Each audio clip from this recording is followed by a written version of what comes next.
अस्सलाम वालेकुम जी। टीसी के साथ मैं आपका होस्ट बिलाल अहमद। जो चंद दिन पहले हमने आपको कहानी सुनाई थी जो काफ़ी खौफनाक भी थी, उसका जो अमली जामा पहनना उसको शुरू हो गया है, क्योंकि IMF के साथ जो डील चल रही थी पाकिस्तान की, हमारे वज़ीर ख़जाना सहाक डार साहब की, उसमें कहीं ना कहीं हमें प्रोग्रेस देखने को मिलती है। जो उनकी टीम यहाँ पर आई हुई थी उनके साथ डील किसी हद तक फाइनलाइज हो चुकी है, लेकिन उसके जो क्लियर टर्म्स हैं वो हमें अभी तक पता नहीं चले। लेकिन ये बात बिल्कुल श्योर है कि उस डील के नतीजे में जो सफ़र करेगी वो एक आम आदमी करेगा। वज़ीर ख़जाना के मुताबिक 170 अरब रुपए के नए टैक्सेस लगेंगे, और ये टैक्सेस ना ही हमारी गवर्नमेंट देगी, ना ही हमारी प्रिविलेज्ड एलीट देगी, ना सियासतदान देंगे, ना ब्यूरोक्रेट देंगे, बल्कि वो आम आदमी जो पहले ही सफर कर रहा है, इसकी जो कुव्वत खरीद है वो पहले ही बहुत कम है, उस पर मजीद बोझ डलेगा। जो पेट्रोल है वो महंगा होगा, बिजली की जो कीमत है फी यूनिट वो भी महंगा होगा, जो डीजल है वो भी महंगा होने वाला है। इसके अलावा अगर कोई सब्सिडी पहले दी जा रही थी तो वो सब्सिडी भी अब खत्म कर दी जाएगी। पाकिस्तान के एक आम आदमी के लिए यहाँ पर रहना मजीद मुश्किल होने वाला है अनकरीब 1 महीने के अंदर अंदर, ये देखने को हमें मिल रहा है। जो IMF है वो एज अ ट्रैप काम कैसे करता है इस पर हम डिटेल वीडियो बाद में बनाएंगे, लेकिन एक आपको समझाने के लिए ये चीज चलती कैसे है। जो USA है वो सबसे ज्यादा मेन सोर्स ऑफ फंडिंग करता है IMF को, क्योंकि एक इंटरनेशनल ऑर्गेनाइजेशन है। इसके अलावा वर्ल्ड बैंक है या FATF, जो ऐसे इंटरनेशनल इंस्टीट्यूशंस हैं, उनकी जो मेन फंडिंग आती है वो USA से आती है। और USA का मतलब सिर्फ USA नहीं, बल्कि उसका मतलब है एक कैपिटलिस्ट माइंडसेट, एक कैपिटलिस्ट जो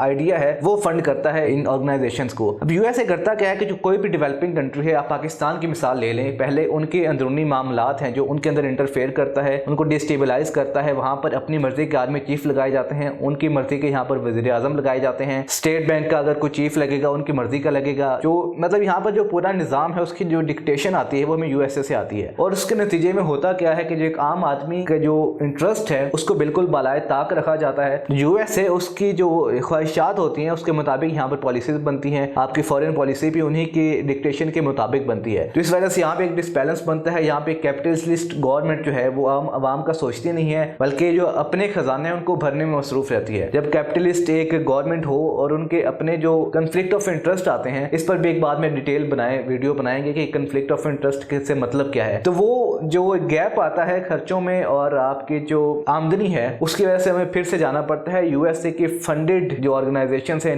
इंस्टीट्यूशन है, उनसे पैसे लेने के लिए। तो ये सर्कल चलता भी USA से है, फिर हम उन इंस्टीट्यूशंस के पास जाते हैं पैसा लेने के लिए, और वापस फिर हमें वो पैसा देते हैं और वो पैसा वापस जाता USA के पास ही है। क्योंकि अगर एक बंदा आपको फंड कर रहा है तो उस पर जो सूद मिलेगा, उसके बाद जो प्रॉफिट मिलेगा उसमें उसका शेयर भी ऑब्वियसली होता ही है। इसके साथ एक और अहम खबर जो चल रही है कि जो पहले हमारे तीनों इदारों ने मना किया था कि हम इलेक्शन करवाने के इस वक्त काबिल नहीं है, हमारे पास पैसा भी नहीं है, फौज वाले कह रहे हैं कि हम आपको फौज नहीं दे सकते, अदलिया वाले अपने ऑफिसर्स नहीं दे सकते, पुलिस अपना सिक्योरिटी नहीं संभाल सकती। तो जनाब जो लाहौर हाई कोर्ट है उन्होंने हुक्म दिया है इलेक्शन कमीशन को कि एक जो पंजाब है वहां पर इलेक्शन करवाए जाएं आईनी मुद्दत के अंदर अंदर। लेकिन अब देखने को ये इसमें कोई देखने वाली बात तो नहीं है, क्योंकि ऑब्वियस सी बात है कि जो हमारी हुकूमत है मौजूदा वो इलेक्शन करवाने के हक में बिल्कुल भी नहीं है, और यही देखने को मिलेगा कि कोई और टेक्निकल जो ग्लिचेस हैं उसकी वजह से यहाँ से निकला जाएगा और इलेक्शन से राह फरार इख्तियार करने का जो पूरा एक कैंपेन चल रही है होपफुली वही होगा। इलेक्शन अभी होते नजर नहीं आ रहे, क्योंकि मेरे ख्याल से एक दफा फिर से नजरिया जरूरत जो है वो हमें अदलिया की तरफ से देखने को मिलेगा, क्योंकि इमरान खान को अभी हुकूमत में लाना मेरे ख्याल से किसी